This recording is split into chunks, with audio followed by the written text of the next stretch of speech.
BFM Business, 10h, midi, l'émission 100% placement. Intégral placement, Cédric Decoeur. On vous accompagne au cœur des marchés, on vous donne toutes les clés pour comprendre cette tendance et essayer de l'anticiper au mieux. Nos traders sont à leur poste. Jean-Louis Cussac et Giovanni Filippo sont là ce matin. Bonjour messieurs. Bonjour tout le monde.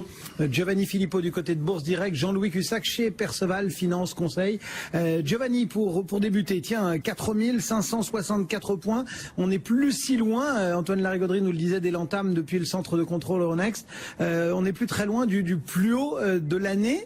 Est-ce que ça vous semble envisageable d'aller retester ces 4600 et quelques points ?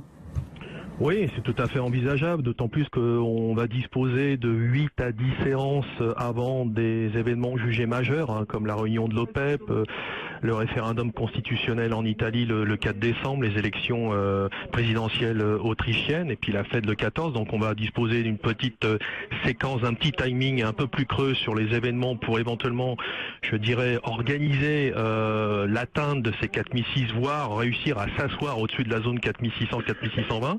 Bon, sur le papier, la configuration, on va dire, est assez positive. Je crois qu'il y a très longtemps qu'on n'a pas eu des indications, un cumul d'indications positives aussi important, aussi intéressant, mais malheureusement le marché, je dirais, s'enflamme pas plus que ça. C'est plutôt les marchés américains qui ont profité, si vous voulez, de la hausse ces derniers jours, gommant d'ailleurs le différentiel qui était en faveur des indices européens en l'espace de peu de temps.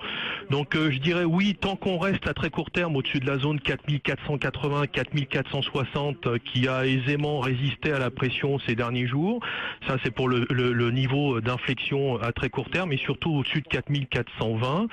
Bon, moi je reste tout de même un petit peu sceptique quant à l'idée, si vous voulez, de s'installer durablement au-dessus de 4600, 4620.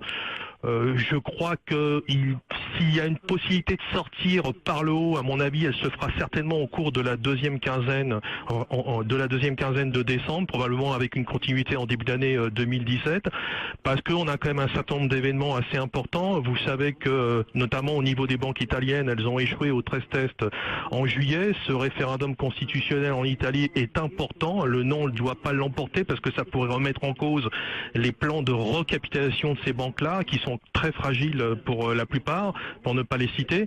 Donc voilà, donc pour l'instant beaucoup de prudence, toujours de l'achat sur repli qui est privilégié de ma part, ça a bien fonctionné depuis la mi-juillet en partie basse.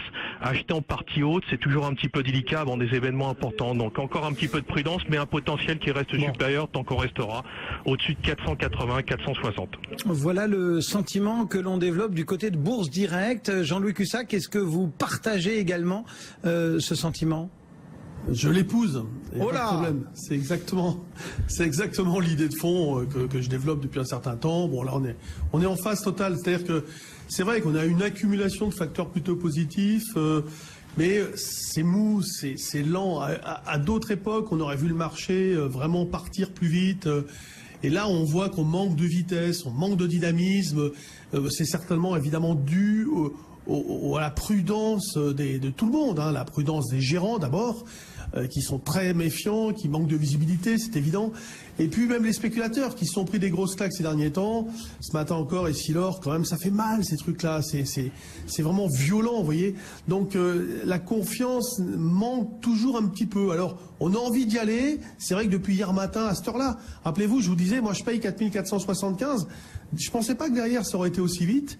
Par contre, je pensais même pas avant qu'on aurait pu aller sur 4475. Je pensais que le marché allait plutôt remonter plus vite avant, vers peut-être dès 9h du matin. Je pensais pas qu'il aurait baissé comme ça. Et puis là, il est parti à la hausse directe avec un point haut immédiat. Et depuis, il piétine. Moi, je suis placé là à l'instant T encore à 4540. Donc là, je suis placé vers ce niveau.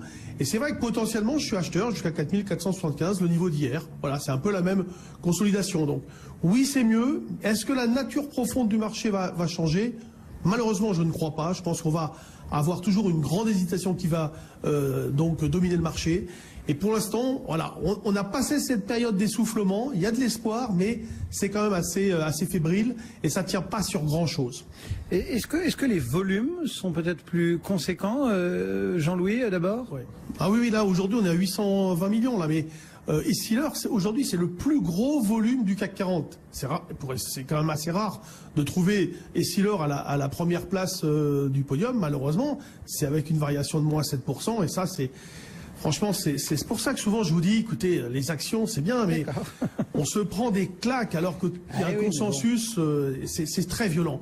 Quand un petit profit warning comme ça, ils renoncent à leurs objectifs et boum, moins 8, c'est d'une violence extrême. On n'avait pas ça il y a quelques années. Giovanni, vous sentez vous aussi du côté de Bourse Direct ce retour un petit peu des flux entrants?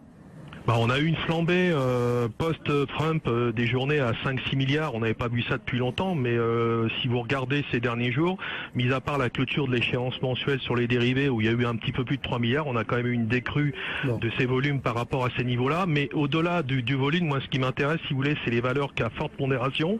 Et par exemple, une valeur qui pourrait tirer le CAC par le haut, c'est Total qui est en train de travailler sa ligne de crête à 44,60.